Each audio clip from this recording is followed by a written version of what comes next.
প্রিয় ছাত্রছাত্রীরা, Bangla honours semester 6-এ বীরাঙ্গনা কাব্যের লক্ষণের প্রতি শূর্পণখা এই পত্রের মধ্যে আমরা দ্বিতীয় পার্টটা এখনো পর্যন্ত পড়িনি।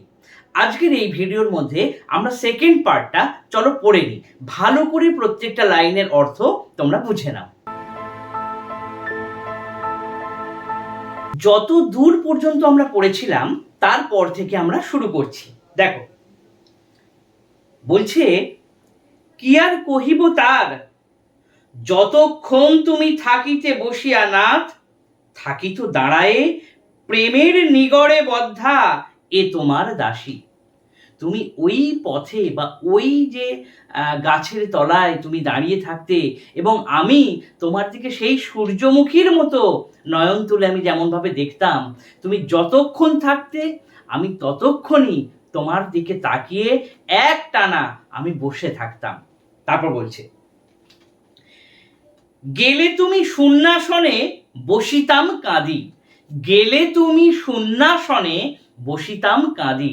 তুমি যেই চলে যেতে ওখান থেকে আমি কিন্তু ওখানে বসে বসে কাঁদতাম। হায় রে, লইয়া ধুলা সে স্থল হইতে যথায় রাখিতে পদ। হায় রে, লইয়া ধুলা সে স্থল হইতে, যে জায়গায় তুমি দাঁড়িয়ে থাকতে সেখানে তোমার পায়ের ছাপ পড়ে যেত, আমি সেখান থেকে ধুলা তুলে নিতাম যেখানে তুমি পা রাখতে, মাখিতাম ভালে, মানে আমি ওইখান থেকে ধুলা নিয়ে আমি আমার কপালে লাগাতাম, আমার কপালে লাগাতাম। হব্য ভস্য তপস্বিনী মাখে ভালে যথা, যেমন ভাবে একজন তপস্বিনী তার কপালে যজ্ঞের ভস্য কপালে মাখে, আমিও তেমন ভাবে তোমার ওই দাঁড়িয়ে থাকা জায়গাটার থেকে ধুলো নিয়ে আমিও কপালে মাখতাম। কিন্তু বৃথা কহি কথা, পড়িও নৃমণি, পড়িও এর লিপিখানি।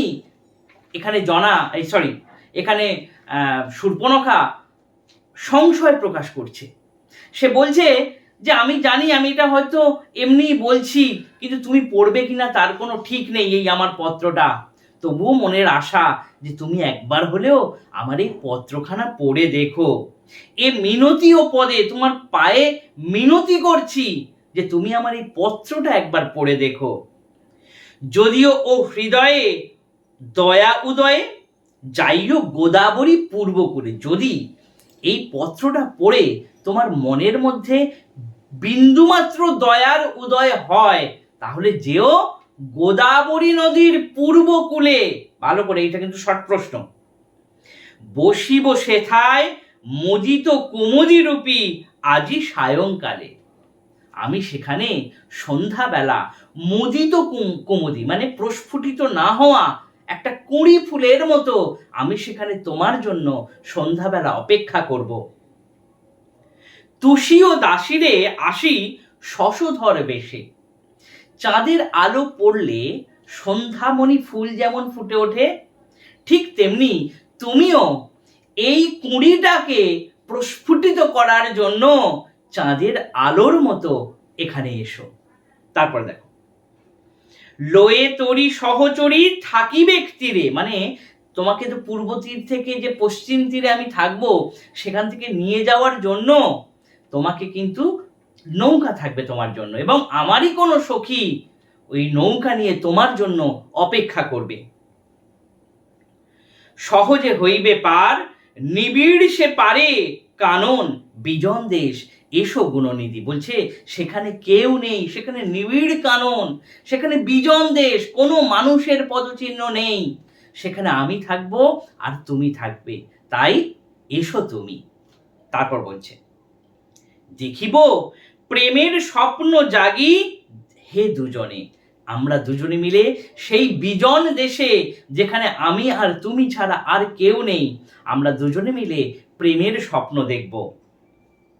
যদি আজ্ঞা দেহ এবে পরিচয় দিব সংক্ষেপে, যদি তুমি অনুমতি দাও তাহলে আমি আমার পরিচয়টা তোমাকে দিতে পারি।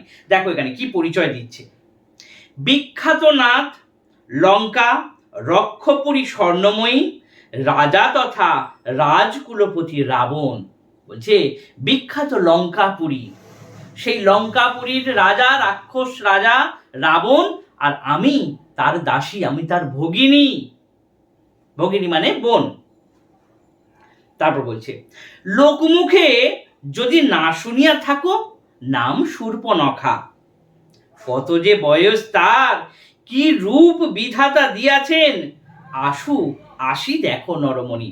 বলছে, এই যে পত্র লিখছি, তুমি তো আমাকে দেখোনি, তাহলে তুমি আমার বয়স কি কত, আমাকে কেমন দেখতে, আমি আর এসব লিখছি না। তুমি এসো, তুমি এসে আমাকে দেখো যে আমি কেমন। তারপর বলছে দেখো, আইসো মলয় রূপে, খুব ভালো একটা লাইন, আইসো মলয় রূপে, মলয় মানে মৃদু বাতাস, গন্ধহীন যদি এ কুসুম, ফিরে তবে যাইও তখনই। যে তুমি মলয় বাতাস রূপে এসো।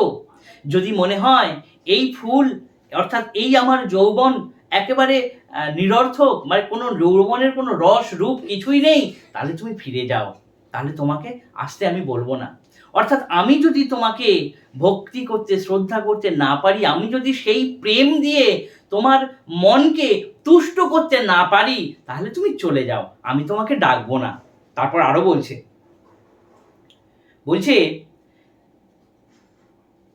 আইসো ভ্রমর রূপে, তাহলে বলছে তুমি মলয় রূপে এসো, ফুলের সুগন্ধ নিয়ে যাও, তুমি ভ্রমর রূপে এসো। না যোগাই যদি মধু, এ যৌবন ফুল যাইও উড়িয়া, গুঞ্জরি বিরাগ রাগে। যে যদি মনে হয় যে এই ফুলে ভ্রমর হয়ে তুমি এসে কোনো মধু পাওনি, তাহলে গুঞ্জন করতে করতে তুমি উড়ে চলে যেও। না যোগায় যদি মধু, এ যৌবন ফুল যাইও উড়িয়া, গুঞ্জরি বিরাগ রাগে। এই লাইনটা বুঝতে পেরেছো? অর্থাৎ প্রথমে মলয় বাতাস রূপে এসে বলছে যে তুমি আমার গন্ধ নিয়ে যাও, তারপর ভ্রমর হিসেবে বলছে যে তুমি আমার ফুলের মধু নিয়ে যাও। এখানে যৌবনের ডাকটাকেই কিন্তু প্রাধান্য দেওয়া হচ্ছে। তারপর বলছে শোনো, মলয় ভ্রমর দেব আসি সাধে দোহে, বৃন্দাসনে মালতীরে। মলয় বাতাস ভ্রমর যেমন মালতী ফুলের গন্ধ নিয়ে যায়, চতুর্দিকে মালতী ফুলের গন্ধ বাতাস যেমন ছড়িয়ে দেয়, ঠিক তুমিও সেইভাবেই এসো। এসো সখে তুমি, এ নিবেদন করে শূর্পণখা পদে। যে তোমার পায়ে আমি এই নিবেদন করছি, তুমি অবশ্যই এসো। শুনো নিবেদন পুনো, এত দূর লিখি লেখন, সখীর মুখে শুনিনু হরষে, রাজরথী দশরথ অযোধ্যাপতি পুত্র তুমি। বলছে এত দূর লেখার পর আমি আমার সখীর মুখে শুনলাম যে তুমি অযোধ্যার রাজা দশরথের পুত্র। হে কন্দর্প গর্ব খর্ব করি, তাহার অগ্রজ সহ পশিয়াছ বনে, পিতৃসত্য রক্ষা হেতু। যে কন্দর্প গণ্ডর, কন্দর্প কথার অর্থ কাম, যে সমস্ত সুখ স্বাচ্ছন্দ্য এগুলোকে ছেড়ে তুমি তোমার ভাইয়ের সঙ্গে পিতৃসত্য রক্ষা করার জন্য তুমি এই বিজন বনে, এই অরণ্যে তুমি একাকী চলে এসেছো। কি আশ্চর্য মরি বালাই, লইয়া তব মরি রঘুমণি। যে তোমার এতটা তুমি দয়ার সাগর, তুমি এভাবে সমস্ত কিছু ত্যাগ করে কেবলমাত্র ভাতৃ প্রেম প্রদর্শনের জন্য তুমি এখানে চলে এলে।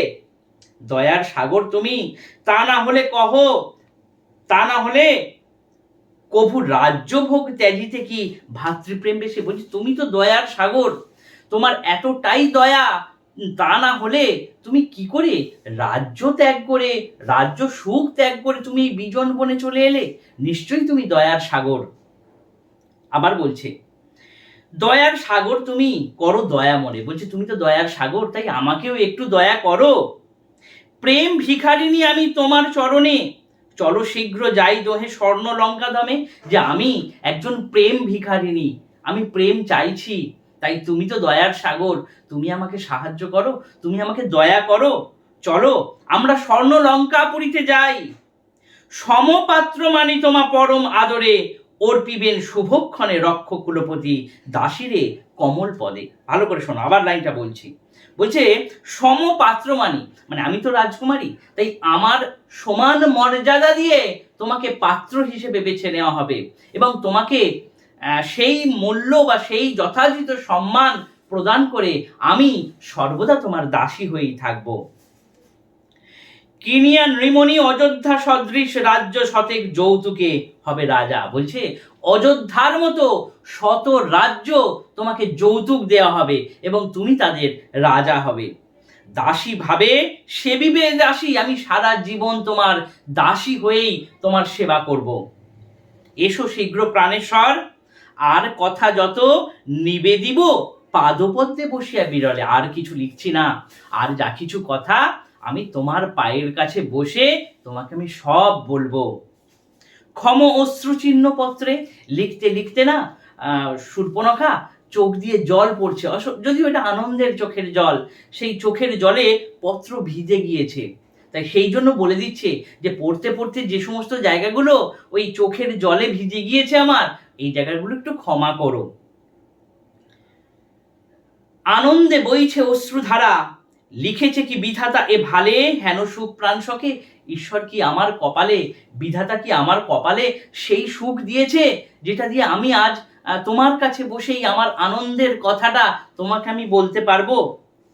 আসি তরা করি, প্রশ্নের উত্তর নাথ দেও এ দাসীরে। বলছে আমি যা যা বললাম তুমি খুব তাড়াতাড়ি এসো, অবশ্যই এসো, এসে আমার প্রশ্নের উত্তরগুলো তুমি দিয়ে যাও। ইতি শ্রী বীরাঙ্গনা কাব্যে শূর্পণখা পত্রিকা নামে পঞ্চম স্বর্গ। তাহলে পঞ্চম পত্রিকা শূর্পণখা। এই পত্রিকাটা বুঝতে পারলে অবশ্যই ভালো করে করে যাও, এর প্রশ্ন উত্তরগুলো ভালো করে করে যাও। ছোট প্রশ্ন আসার সম্ভাবনা রয়েছে এখান থেকে, সেহেতু পরবর্তী সাজেশন কিন্তু দিতে থাকবো। একটু ভালো করে দেখো, সাজেশনগুলো নাও, সেই হিসেবে কিন্তু 6 সেমিস্টার ভালো করে পড়ো। ধন্যবাদ।